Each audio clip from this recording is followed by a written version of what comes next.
Hello, World Wide Web. Welcome back to the Hangin With Web Show. I'm GW Pomichter. Thanks for logging on and tuning in. If you haven't done it yet, we really want you to go down and hit subscribe, and we'll wait. Not forever, just for now. Subscribe. Make sure you check out the notifications button so you can get notified when we do these new interviews, all right? We are here, and we are at the 3rd annual BOBASEJAX Jacksonville. That's Book Obsessed Babes author signing event. BOBASE. In Jacksonville, Florida. We thank very much the great folks here, Tyra Wiles, who invited us in and has been so gracious and let us do these interviews. We're here and we're hanging with Elizabeth Hebb, who is a booktuber, a fellow YouTuber. She runs the YouTube channel, the Owlery. Guys, come on, it's the web. You guys know the Owlery. It's where you get information, news. Yep. You know, it's the Harry Potter thing. That's exactly what inspired the name for my channel, too. So, check her out. We're going to put the links down below. But before you don't do that yet, check her out in a minute. Right now, we're going to talk a bit. So, why?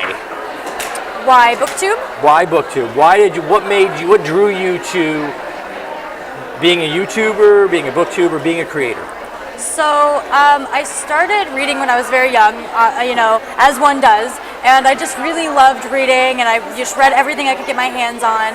And then kind of fast forward like 20 years, where I was working in a used bookstore, and I was looking for a review of this book that I wanted to read online, and I stumbled upon a video on YouTube reviewing that book, and I just kind of like fell into the rabbit hole of what is Booktube, and you know, just watched all these videos of different people on YouTube talking about books and reviewing books and doing all these really great things. And I love talking about books, and like I said, I worked at a used bookstore at the time, so I was reading a ton. And you know, so I decided, I was like, I love to talk. I love talking to people and making new friends, and so I decided to, you know, just start my own channel and do it myself. How's it going? It's going pretty good. I just What's the other the feedback like? It's pretty good. I get lots of comments, which is always really nice. It's the most rewarding guys, thing. Comments. Yes, it's we so love rewarding. the thumbs up button. It's like our favorite site. We're like the Fonz on YouTube. We need a lot of these thumbs up. You can even thumbs down if you want to. We don't like that as much, but we'll take it. As long as you're here, watching the show, interacting. That's right. So, what was the most challenging part about getting started as a YouTube creator? So, being comfortable in front of the camera, it was really, if you watch some of my really early videos, I don't advise it. But if you go back and you watch my really early videos, I'm not very good with lighting. The lighting looks horrible. And so learning, you know, how do I look good on the camera, and being comfortable in front of a camera, talking to myself, basically. I'm in a room all by myself when I do videos. I can't do that, which is why I have do this. Right, yeah. Because for me to just stare out there, it's awkward at first. It is, I can imagine. And even to do our promos and things like that, I will agonize. I will spend like all kinds of time creating the cards so that I know, okay, I'm on task and I'm targeting my bullet points. So, everything we do is an education. I know when we started the show, I tell people all the time, I'm actually very proud of it because, like you, I don't advise it for entertainment purposes that you go back and watch those first 5 or 6 episodes.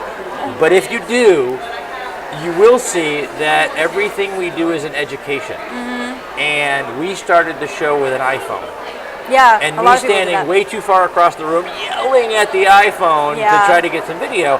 And I think we're doing all right. We're learning.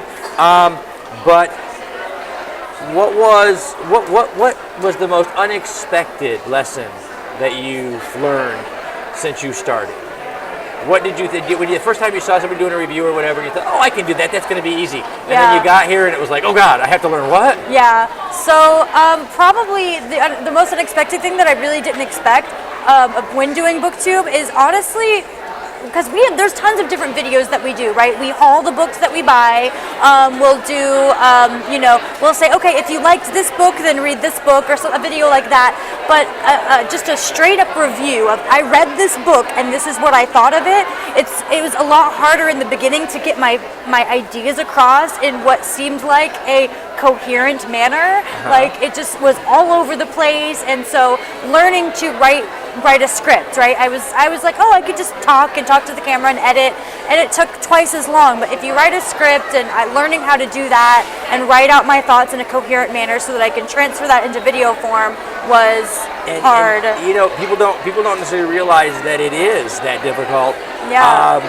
I remember thinking, okay, here's what we're gonna do. You stand over there with the iPhone, and just when you turn it on, tell me, and I'm just gonna go. Yeah, just gonna talk. Yeah. And I think, I did it 4 or 5 times, and then I remember them turning the camera on at one point, and I just stood there. Yeah, that's happened. I had a whole thing that I had in my head, and as soon as she said go, and I'm like, it's gone. Yeah, it's gone. So which happens to the best of us. Which is where the cards came from. Right. Yep. Because I was like, that's never going to happen to me again.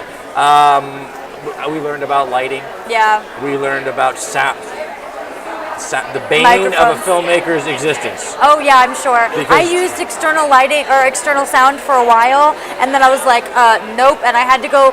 I don't have as much of a big setup as you guys do, so I had to go back to the. We are learning a little bit at a time. Yeah. I have a handheld microphone for hitting the floor. Yeah. I have, as you can see, I have 2 shotgun mics. We're wired up. Yeah. I get more sound than I need, and part of that was, believe it or not, it was literally when I interviewed Chloe. We got back to the house, and I bought gaffer tape, and I will tell you why. Because there's something in the material of duct tape. Yeah. When I interviewed Chloe, we got back to the house and I was doing my editing, and I had duct taped the wires down. And it created some kind of interference with the sound? Every single interview, and I have a brother who's a filmmaker who helped me clean it all up. God bless you, James Pomichter. But I bought gaffer tape so that I could, that this wouldn't happen, so I could get good sound. So it's very hard. But you learn as you go. You do. So I do want to ask one thing, because your BookTube, you do reviews, you're talking about books. What can they look forward to coming up? What are you reading right now? I'm reading several books right now. It's actually like a BookTube sin. It takes forever to get through a book when you read multiple books at one time. So I need to stop doing that. But I am reading Alone by Scott Siegler, which is actually the 3rd book in a series. It's called the Generation series. Awesome. The first book is called Alive, and it's fantastic. It is a sci-fi dystopian it's about this girl, and she wakes up in a coffin. She just wakes up, she has no memory of who she is. That's a bad day. In a coffin, right? And then she escapes. She's able to escape from the coffin. On the coffin, it has her name on it, but that's the only thing she knows about herself. She doesn't remember anything except for the coffin tells her name. And then she realizes that she's in a room full of other coffins. And get this is the kicker. Half the people in the coffins are alive and half of them are dead. And they don't know where they came from, why they're there, nothing. They have to all figure it out. It's amazing. It's one of my favorite series right now. Awesome. So we're going to look for something on the channel very soon. Very soon. Okay. So now we're on to the part of our show. We call this clickbait. Okay. You guys are young enough. You know what clickbait is. Those horrible headlines that take you over, and the story is nothing like that at all. But it drew you in. Okay. So they go out to the web, they find ridiculous questions that I can ask you. Okay. And your real life answer is supposed to give me the headline that makes us both million subscriber YouTube channels. That's funny. Okay. All right? Okay. I'm ready. That's too easy. Okay, I'll do it anyway. Okay. The Owlery. Which Harry Potter house? Ravenclaw. All day long. I am the quintessential Ravenclaw. Okay. I cannot be any more Ravenclaw. Not anymore. No. At all. There was never any doubt. Nope. Like the hat never touched your head. It just sort of from across the room and yelled, hey, put her over there. Yes. Okay. You know what? Takes a lot of personality to be on camera. A lot of chutzpah. Got to get out there and do it, right? Yep. I didn't make that word up. People, come on. I'm from upstate New York originally. Anyway. If you could join the circus, what would you do? Oh, wow. Okay, so you know the girls that are attached to the ropes, and they spin around the ropes, and they have you seen that? You know what I'm talking about? We interviewed the at the Renaissance Fair in our hometown, the Brevard County Renaissance Fair. Yeah. We got to interview some of the ladies, and it's amazing. Yeah, and they're like, they dance like in this, like hanging from the ceiling attached to those beautiful rope things. I saw it at Cirque du Soleil. Cirque du right? Soleil Cirque du Soleil uses the amazing. nice silky. I would do that. We had some that used a rope and a trapeze, and they did the dancing and the twirling, and it's gorgeous. We have to wrap it up. I'm told I'm getting the shut up card, so I'm gonna listen. But I'm not going to listen until after I say thank you to Something Unique Magazine, the Florida Book News, the Wordfire Press team, the great folks at Space Coast Comics and Famous Faces and Funnies for sharing these videos all over the World Wide Web, our great friends, our new Booktube friends at the Owlery, and remember guys, go back and check out, we have Chloe Scalisi's back here, check out her channel again too. These guys Bibliophile. That's right, Brunette Bibliophile, and these guys do a lot of stuff together, so check them out together. I'm GW Pomichter. We've been hanging with Elizabeth Hebb, a booktuber with the Owlery. Remember, folks, subscribe, log on, tune in, and see who we're hanging with next.